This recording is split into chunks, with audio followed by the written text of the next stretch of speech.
Kelly. Welcome to episode 4. Yes, hello everyone joining us for episode 4 of A Measure of Marketing, all about content.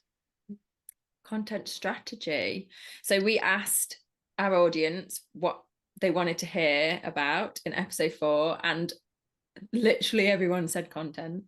Yes, it seems to be the subject that people need help with. So yeah, and content strategy specifically, and we're also going to be talking about how to create content, not the actual how and how to do it, but what to think about when creating a content strategy for visibility and attracting new customers versus retaining customers.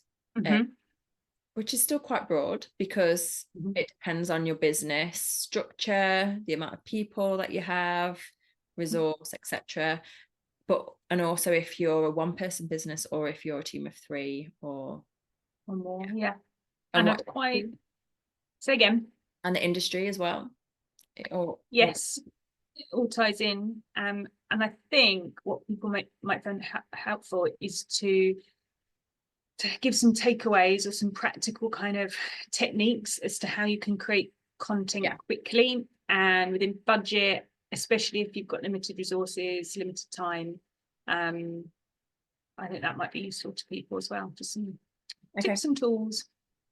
So content strategy, why is it important to have one? And what does a content strategy look like as well? Why is it important? Well, I think all strategies give you that top level overview. And we've said this before when it comes to marketing strategy and when it comes to a brand strategy. And I think a content strategy pulls everything together from your audience to your channels to the need for content and why you're using content to hit your objectives and your aims and your targets. But I think it more so actually helps you focus on the messaging behind the content, and this will change from like one campaign to the next to one piece of content, but if you keep going back to your audience and their pain points and why they need what you're offering, every piece of content should resonate with the audience that you're creating it for. That to me is why you should have some form of strategy to your approach. Yeah. And going back to one of our last episodes, episode 2 on brand strategy, was it? That was personal branding. Brand strategy, I think, was number 3. One just gone. Yeah. 3. That's it. For me, like when I've worked with clients, even if they're a solo entrepreneur or they have a team of 3 or 5, working on the brand strategy first is always quite helpful, or just having that in place does feed into the rest. So it feeds into your marketing strategy, and then your content strategy kind of will pop out the other end. I think if you've got that bit of like foundational work done, the content strategy does feel easy because you've really looked into your target audience and your mission, purpose, values, etc., what your tone of voice is, the personality, but mostly your offering and your audience. So the content strategy comes out the other end really well. Yeah, I'd agree with that. I think looking at my consulting and the clients that I work with, because they're small businesses, we don't necessarily have a content strategy. They'll always have a marketing strategy. That is one thing I will always recommend. But because of their, I suppose, more focused audience and offering, the content strategy isn't necessarily needed as much because it's either in the marketing strategy or within the campaign plan. But I think from working in my employed roles in large entities, I think that content strategy is really helpful when you're working across teams and when you're working with external copywriters as well as internal copywriters and subject matter experts, because I think it just focuses what you're doing so that people just don't go off piste and off brand and everything else. And there's much more to pull in when you're working in a bigger corporate machine as well, I think. Yeah, definitely. Mm. One content strategy that I think that I really preach and champion, and I don't think it will ever go out of fashion, Mm. is just is to listen to your audience, Yes. just Yes, yes, to, yes. but so carefully. So I guess if you're a startup business, for example, like myself, just hitting a year, or some of my clients that are startups, or to really go back and think about the clients that you've got already, and spend time thinking about the questions that they asked you when you talked about your proposal and your quote, or what they needed, what that first initial email inquiry said, and even all of the questions that they asked throughout, because I work with clients who don't understand almost what I'm doing, and I have to really educate them along the way, and that's great. Like, I love that part. Yeah. But all of those queries and questions is a transformational process for them, but it's also, you're also able to take that, put it into a story or an educational piece of content or a blog, or whatever piece of content you're trying to create, and just get it back out there. Essentially, that's your live keyword research, isn't it, for your website and blogs. And like, every question your clients ask can be a blog. It's literally it is that simple. I totally agree. And I think there's so much insight to pull out from whoever is responsible for your sales, your business development, your account management, all those conversations that they're having, and it could be even you if you're the main person, the main bod in your business, all those conversations that they're having. It's so educational just to listen and to absorb, and as a marketer, take all that in and then turn that into an idea for content. And as you say, it could be a question that's then answered, or a solution to a problem, but it becomes this cycle that actually you're using first-hand information and insights to create these ideas and this content to pull in more inquiries. And this sort of, touches on the, well, what content do you create for new business or for potential customers? Is thinking, well, why did my clients approach us based on what we offer, and how have we helped them?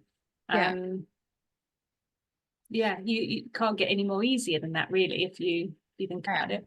And I think I think it can be really overcomplicated, but it is actually really simple. There's more to it than just noting down their questions and then writing a graphic about it and answering. Like, there's that messaging in it, weaving in your services, etc. That actually might lead us into the second part of what we was going to talk about. So creating a content strategy and kind of content tips for attracting new and prospective customers or clients, versus then retaining them. So like, where to start, what to think about, and what topics are best for each as well. So how would you recommend to your clients about attracting new versus retaining? I mean, one marketing strategy or technique that I think kind of combines attracting new business and retaining clients is client advocacy.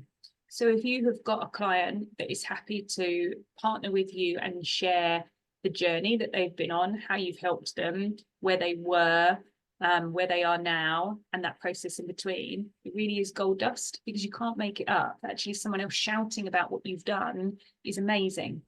And what it does is it bridges that gap between someone who's on that kind of buying cycle, kind of looking to find someone to work with, and what you've actually done and who you've worked with. And it allows them to think, oh yeah, they're a competitor of ours, or what we do is really similar to them, and they've been able to help them. It allows them to envision and to I suppose align with your client and go, oh yeah, I can slot myself in there. I can see them helping us because I have seen it, a real life case study, testimonial, in conversation with, fireside chat, whatever kind of content you want to want to form. And I think you can tick both boxes. And, you know, I've summarized that, you know, in the most simplest of ways. There's a lot more to it, but it can be a really smart way of ticking both boxes. Yeah, definitely. Yeah, so a good example of that would be like a small business owner doing all of the things within a business by themselves and doing their own marketing, feeling completely overwhelmed, not got enough time. So you can, I've worked with a client where I've taken the marketing off them and freed up a lot of her time. She's then able to focus on more sales conversations and that kind of conversion space. And therefore her revenue has increased. So that's the perfect transformational story there, is you actually identify what the potential pain point of your prospective customer is, and you're going from A to B, but in between you're showing all of your skills and how you've helped and supported that person, that customer or client. Yeah, exactly. It's as simple as that. Yeah. I guess there's other parts to a content strategy as well as that transformational piece. You often hear that people within their content just do the sell, like the promotional stuff. They talk about service, whereas that transformational story, you can kind of weave your service into it in a very subtle way. I do think there's still a point within your content strategy as well, just to say what you offer and just be direct with it as well.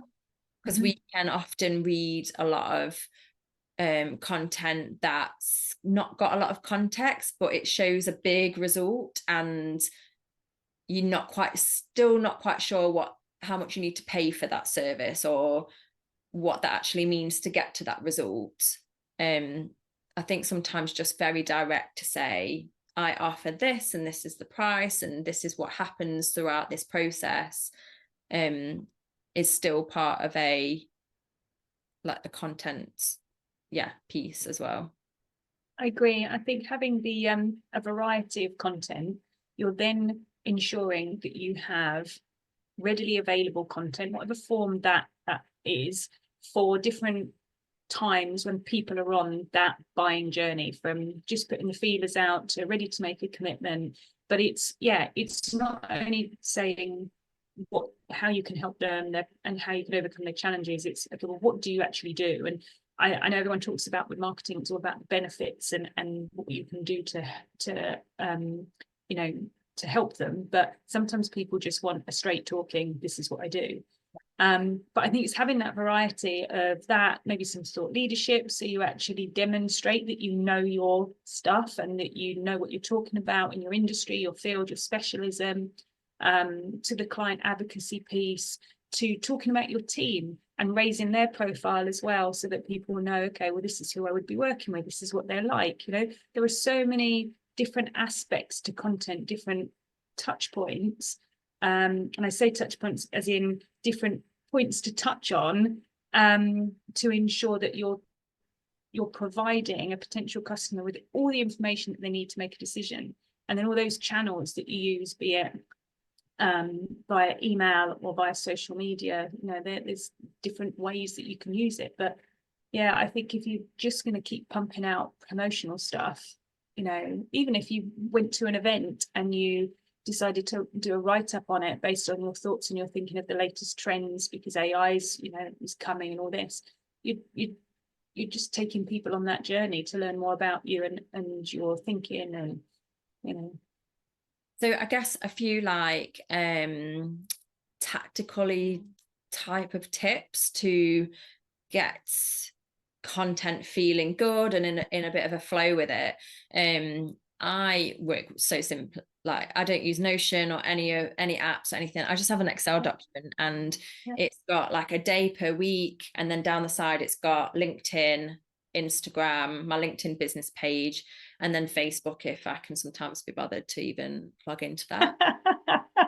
Everyone's learning, everyone's development hours for us all. But I go back to quite frequently, what do I as a business owner like, what is the purpose of doing this? It was to help people. I want to educate people on marketing, make them feel like it is simple and it's doable. So I take those like values of my own, and I have, this is such a generic term, like content pillars. I don't know anything more sexier than that term. Works. But over like 4 out of the 5 days, I will choose one of those pillars, and one of them will always be a blog on my website. So to get people back to my website in some way, some sort of story about work that I'm currently doing, maybe something a little bit personal about the insight into my day or me as a person, maybe something about a direct service. And then I'll often share somebody else's stuff as well. So like if you're doing something really great, or you've been somewhere, or you've shared a blog, I'll share your stuff, or a charity, or just something else that I'm really passionate about that I see other people doing, because I think that builds up a picture of what your brand and your business is all about too.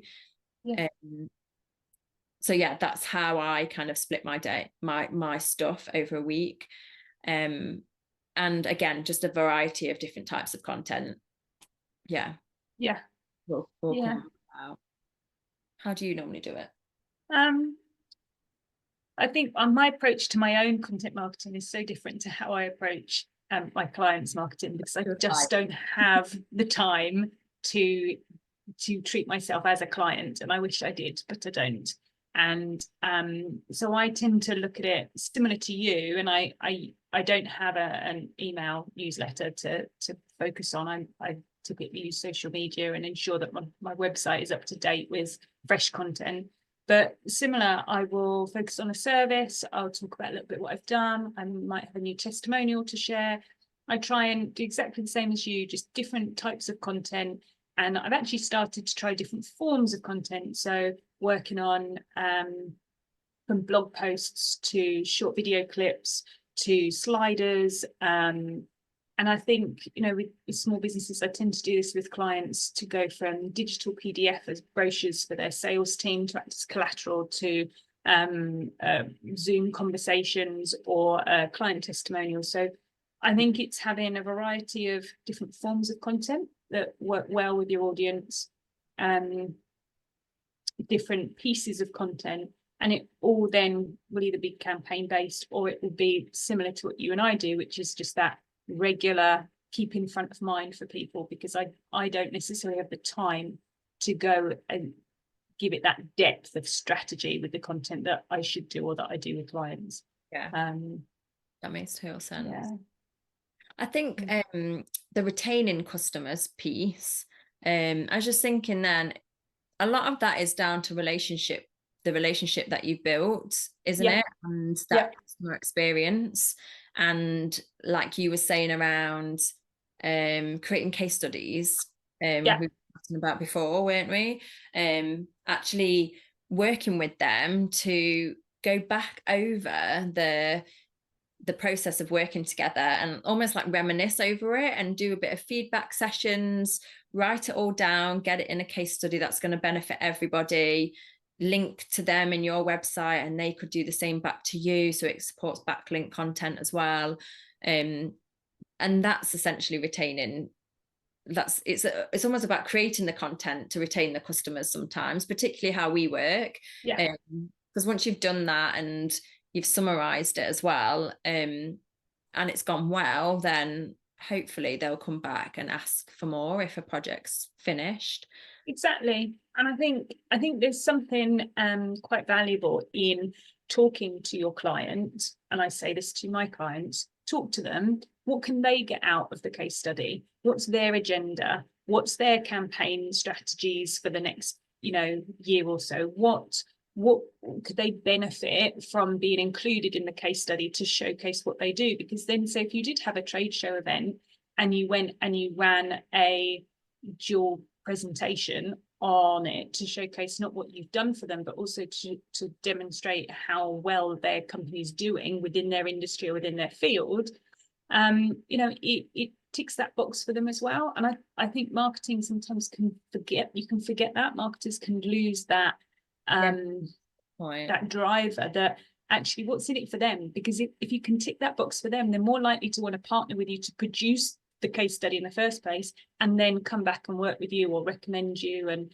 so I think you can be quite strategic with it in that way as well, rather than just doing it for the sake of it and in isolation, because it's not going to get you anywhere, you know, more longer term. You're just going to have a nice PDF, but you can do more. You can chunk it up and create more content.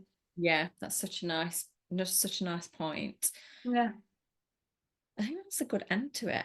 Thanks, Hayley. that's all right. Thank you. I enjoyed that. Shall we try and summarize that? Yeah.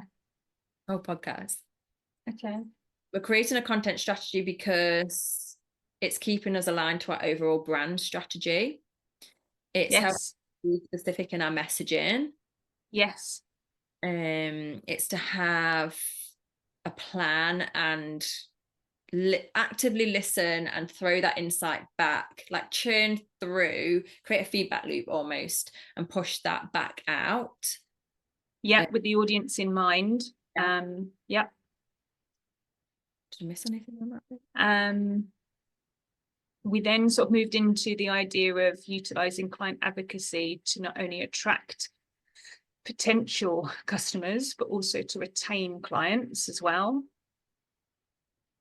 Having a mix of content, so talking about transformational stories, being direct sometimes about your services and just saying what you offer and not like creating a whole load of fluff around it.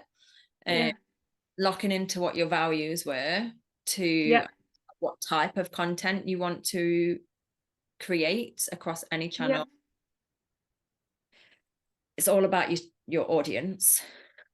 Always is. Always about that one customer you're trying to talk to.